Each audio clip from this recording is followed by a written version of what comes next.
बिस्मिल्लाहिर्रहमानिर्रहीम। अस्सलाम वालेकुम नाज़रीन, आप यूट्यूब चैनल देख रहे हैं। मैं इमरान खान हूँ।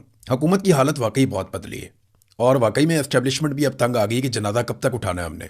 वैसे तो पाकिस्तानियों ने एस्टेब्लिशमेंट का जनाजा उठाया हुआ है 70-80 सालों से, और अब एस्टेब्लिशमेंट के कंधों पर खुद एक जनाजा आ गया है और उनकी अपनी करतूतों की वजह से आया। जिन लोगों को लाकर उन्होंने मुसल्लत किया, उनकी नालायकी का खुमियाजा उन्हें भी भुगतना पड़ रहा है।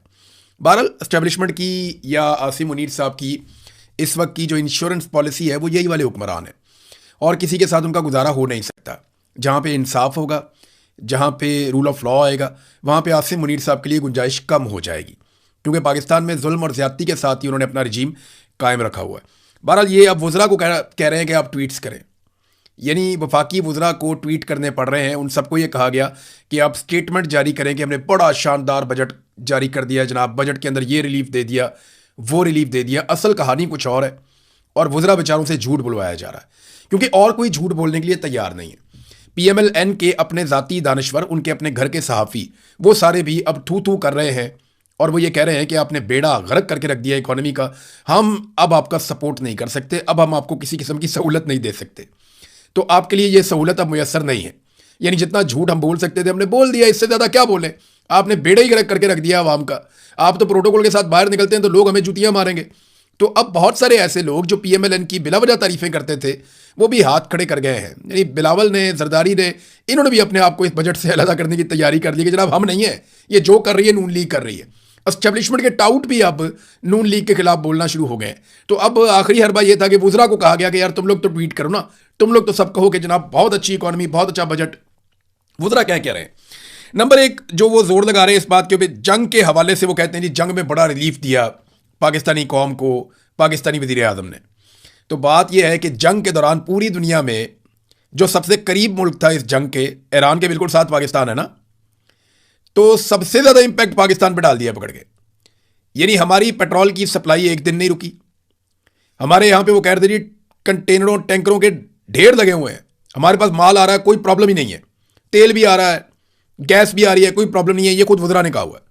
लेकिन इसके बावजूद पाकिस्तान में लोगों को तरसा दिया गया। पूरी दुनिया में सबसे ज़्यादा पेट्रोलियम मसनूआत पे कीमतें पाकिस्तान में बढ़ी, और ये आलमी कीमतों की वजह से नहीं बढ़ी। देखिए, आलमी कीमत में जब इजाफा होता तो किसी भी मुल्क के अंदर पेट्रोल की कीमत में इजाफा ही होता है, लेकिन हमारे यहाँ पेट्रोल की कीमत में इजाफा नहीं हुआ, हमारे यहाँ पे टैक्सेस में इजाफा हुआ था। पेट्रोल की कीमत तो वहीं पे थी, इन्होंने लेवियां उठा के 100 सवा 100 तक पहुंचा दी। जो लेवी वसूल की जा रही है ये पेट्रोल की कीमत नहीं होती, ये सारे टैक्स लेने के बाद जो इजाफी टैक्स लिया जाता है ये वो होता है। तो इजाफी टैक्सेस जो है वो बहुत ज्यादा इन्होंने वसूल किए। पूरी दुनिया में जंग के बहाने जिस मुल्क ने अपनी कौम को लूटा है वो पाकिस्तान है। तो वज़रा कह रहे हैं जनाब जंग में बड़ा अच्छा काम किया। फिर रिलीफ के दावे किए गए कि जनाब अवाम को बहुत रिलीफ दिया गया, ये दावे किए जा रहे हैं। कौन सा रिलीफ दिया अवाम को? जो 200 यूनिट तक के लोगों के ऊपर थोड़ी बहुत सब्सिडी थी वो भी खत्म कर दी गई। आम आदमी बिजली का बिल 4 गुना पे कर रहा है।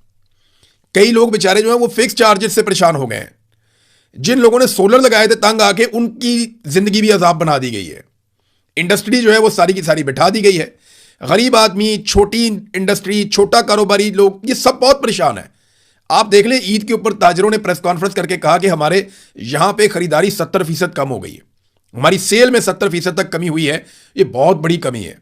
पाकिस्तान का पूरा मईशत का भट्टा ही बैठ गया, तो आम आदमी को तो रिलीफ मिला कोई नहीं।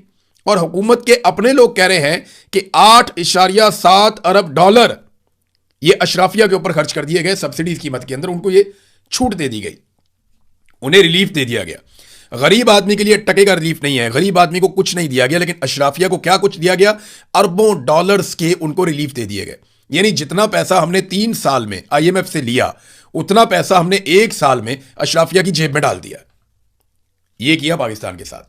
यानी पाकिस्तान जितना भी कर्जा लेता है, यानी रोजाना के हिसाब से अगर हम करें तो 20 से 25 अरब रुपए रोज के बनते हैं। 22-23 अरब रुपए के आसपास की वो अमाउंट है। रोजाना पाकिस्तान इतना कर्जा लेता है। तो ये जितना कर्जा पाकिस्तान लेता है ये जाता कहां, इसका तो हिसाब ही कोई नहीं है। लेकिन अब पता चल रहा है कि ये छूट दी जाती है अशराफिया को, एलीट क्लास को, अपने आसपास के लोगों को, मगरमच्छों को ये पैसा खिलाया जाता है, और ये रिलीफ मगरमच्छों को दिया गया है, आम पाकिस्तानियों को नहीं दिया गया। फिर माशी तरक्की के इन्होंने दावे कर दिए, जहां पे इमरान खान साहब माशी